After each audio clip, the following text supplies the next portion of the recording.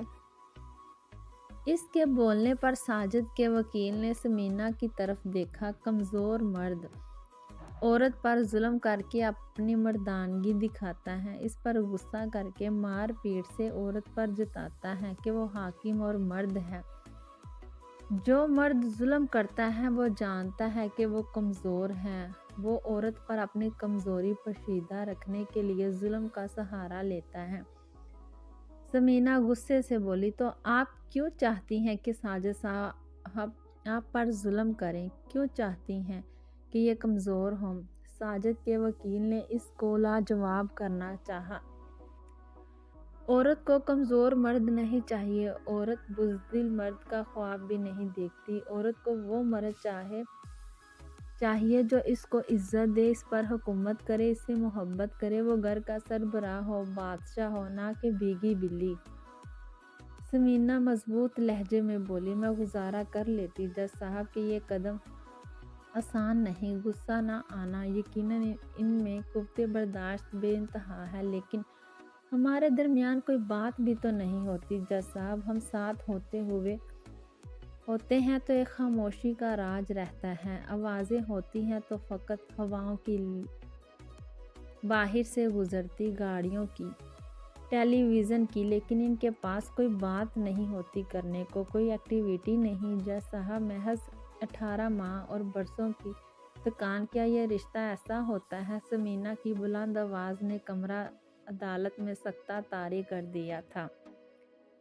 یقیناً نہیں جج صاحب نے جواب دیا۔ ساجد صاحب آپ کیا کہتے ہیں اس بارے میں؟ جج نے براہ راست اس سے پوچھا۔ کیا کہوں میں، ہمارے مزاج ہی نہیں ملتے، ساجد نے اعتراف کیا۔ بہت سی عورتیں تعویذ گنڈوں جیسے ہتھ کنڈے اپنا کر اپنے شوہر کو اپنے بس میں کرتی ہیں، اور آپ کو تو ایسی کوئی محنت نہیں کرنی پڑی۔